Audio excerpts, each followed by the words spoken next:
Leading up to the trade deadline for the 10-11 season on the 25th of February 2011, there was widespread speculation that future Hall of Famer Carmelo Anthony would be leaving Denver, who he had represented since the Nuggets selected him with the third pick of the 2003 draft. Back in August 2010, it was reported that Carmelo had officially requested a trade, with his preferred destination being the Knicks.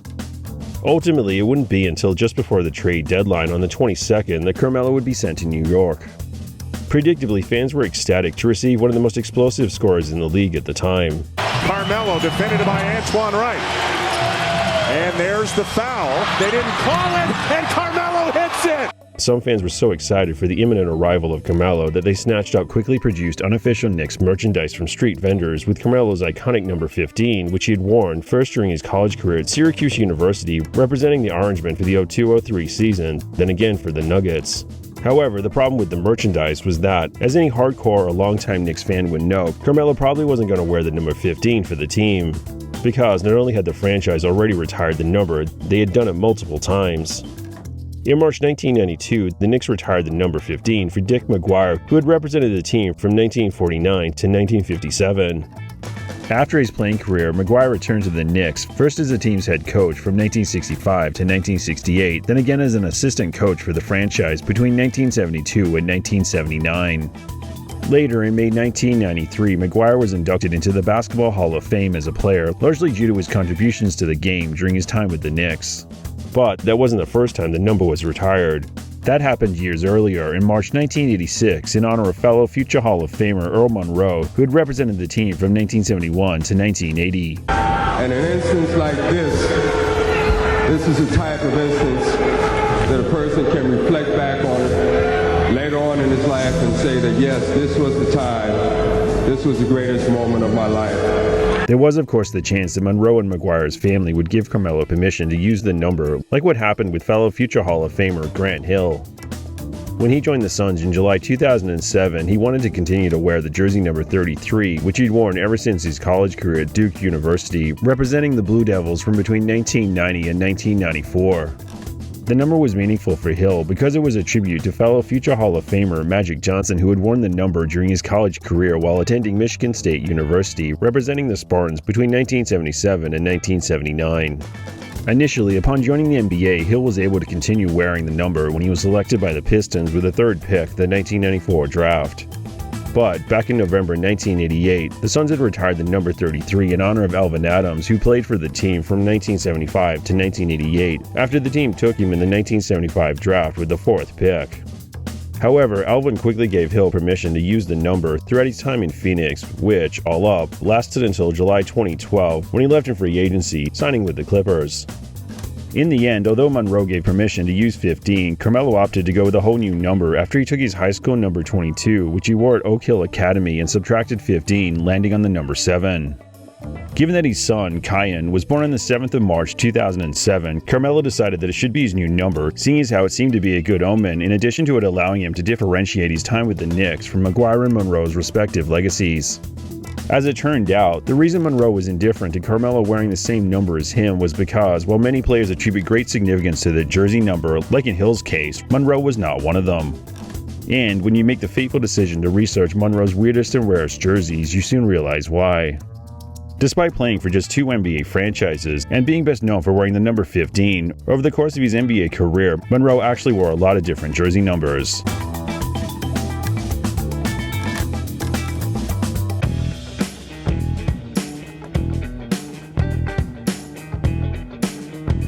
After attending Winston-Salem State University, representing the Rams from between 1963 to 1967, Monroe was selected with the second pick of the 1967 draft by the Baltimore Bullets. Despite his team's struggles in his first season, Monroe would go on and win the 1968 Rookie of the Year award.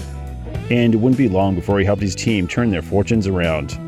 After missing the playoffs in his rookie season, the Bullets then made it all the way to the 1971 finals, where they matched up against the Bucks. Though, ultimately, Baltimore would lose the series to Milwaukee in a sweep. Finally got it. This is 11 years in coming, right? Long time, Jack. Throughout his college years, Monroe wore the number 10. When he arrived in Baltimore, Don All already had the number, so Monroe chose to wear 33 instead.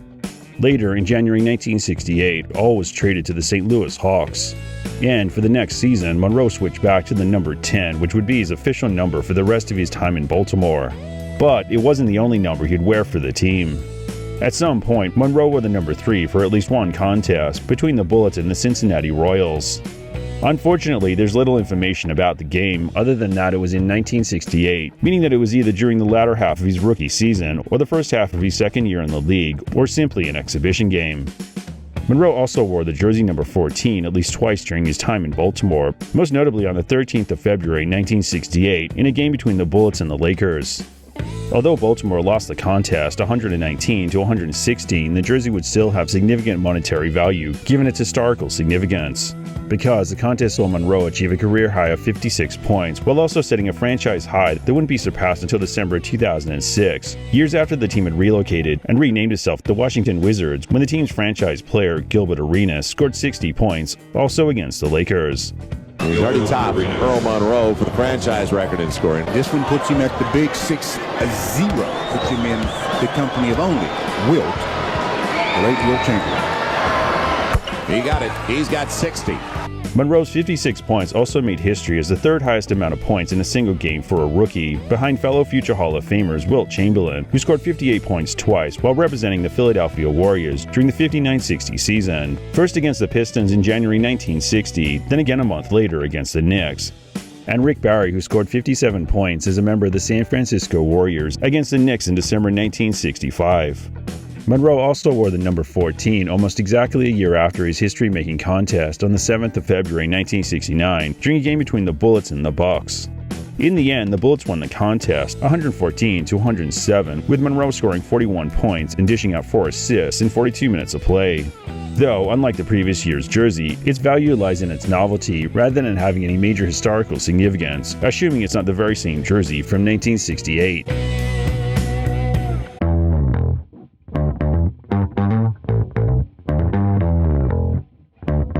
After playing just 3 games of the 71-72 season while representing the Bullets, Monroe was traded to the Knicks in November 1971 for Dave Stallworth and Mike Reardon. Like with Baltimore in the previous season, Monroe helped his team make the finals where the Knicks matched up against the Lakers.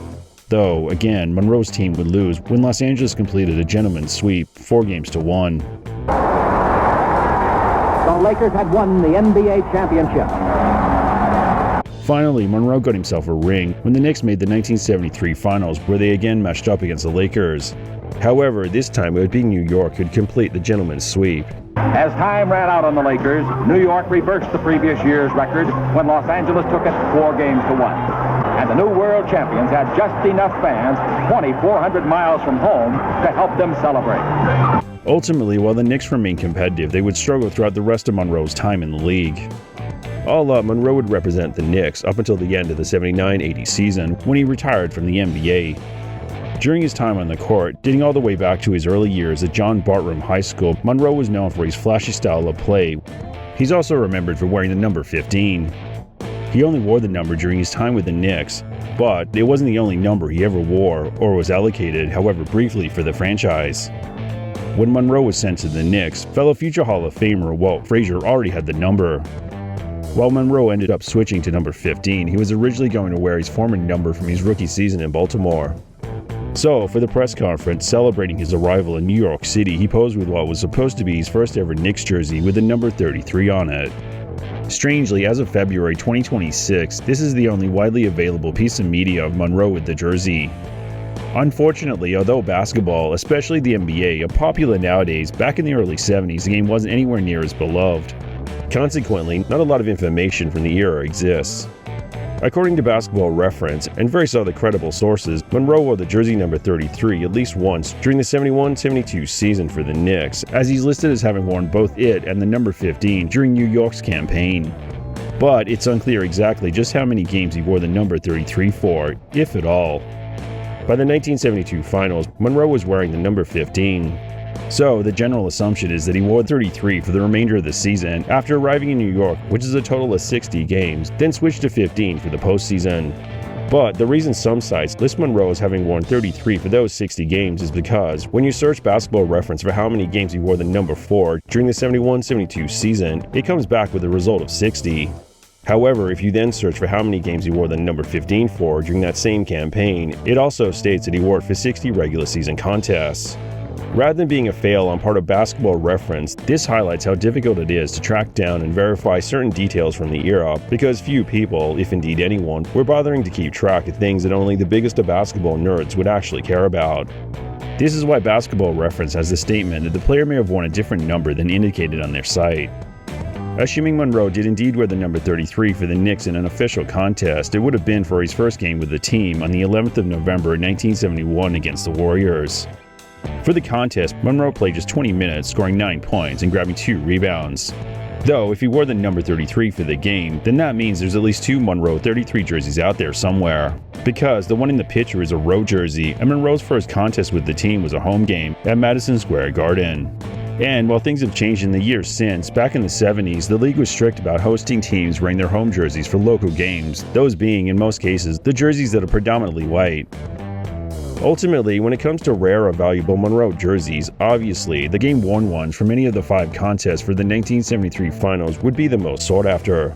But his number 33 one is almost certainly the rarest and arguably one of the most valuable, given both its scarcity, if there's even more than one of them, and its place in NBA and Knicks history. If Monroe did indeed officially wear the number 33 for the Knicks, he is one of only 4 players in the team's storied history to do so. Cazzie Russell was the first, from the start of the 69-70 season to May 1971 when he was traded to the San Francisco Warriors. Initially, Cazzie had worn the number 14 after the Knicks selected him with the first pick of the 1966 draft, before he switched to 33 in reference to his college career at the University of Michigan, representing the Wolverines from between 1963 and 1966, during which he was named the National College Player of the Year in his final season in the NCAA. After Monroe, Sly Williams wore the number from his rookie season, the Knicks' 79-80 campaign, up until the conclusion of the 82-83 season, when he was sent to the Hawks in June 1983. Finally, the number belonged to future Hall of Famer Patrick Ewing from the beginning of the 85-86 season, after the team selected him with the first pick of the 1985 draft. Ewing wore the number for all 15 seasons that he spent with the Knicks, up until September 2000, when he was traded to the Seattle Supersonics. Later, in February 2003, the Knicks retired Ewing's number, following his retirement from the league in September 2002. As for how much a Monroe number 33 jersey would actually be worth, it would be up into the tens of thousands. In recent years, in what appears to be the late 2010s or early 2020s, Great Flannel Auction sold one of Monroe's rookie road jerseys for $30,000. The jersey in question was only game used, not actually game worn. So, with this in mind, Monroe's 33 jersey from the Knicks would also likely be worth multiple tens of thousands, if not hundreds of thousands, due to both its historical significance and scarcity. Another unusual number Monroe once wore for the Knicks is 21. It was during a road game on the 4th of March 1973, during a contest between the Knicks and Monroe's old team, the Bullets. Normally wearing number 15, but today 21, from Winston-Salem, 6th year, Earl Monroe. Ultimately, Monroe had a decent game, scoring 19 points and dishing out 4 assists in 35 minutes of play. Still, despite Monroe's contributions, the Knicks lost the game 106-97. Early in the contest, Hall of Famer Bill Russell, who was commentating the game, explained the circumstances that led to Monroe wearing a different number than his usual 15. Why is Earl Monroe wearing number 21, Bill? Well, Earl washed his own jersey Friday night. Can you imagine a millionaire washing his own jersey? Anyway, he hung it out to dry in his apartment laundry room, and somebody stole it. Evidently, 21 wasn't the only number different to 15 that Monroe wore during the 72-73 season.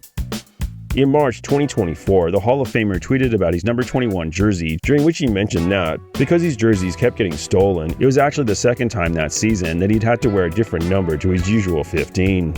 Again, because details and documentation from the 70s is scarce, even Basketball Reference to date has no idea what the other number was that Monroe wore during the 72-73 season, so much so that there's no mention of him even wearing any different number to 15 or 21 throughout that campaign.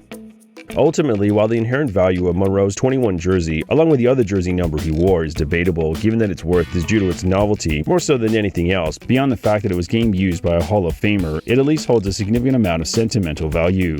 Because, if you can't get a jersey from the 1973 playoffs or finals, the number 21 jersey would serve as a truly unique celebration of the Knicks' 72-73 championship campaign, and one of the greatest players to ever represent the storied franchise.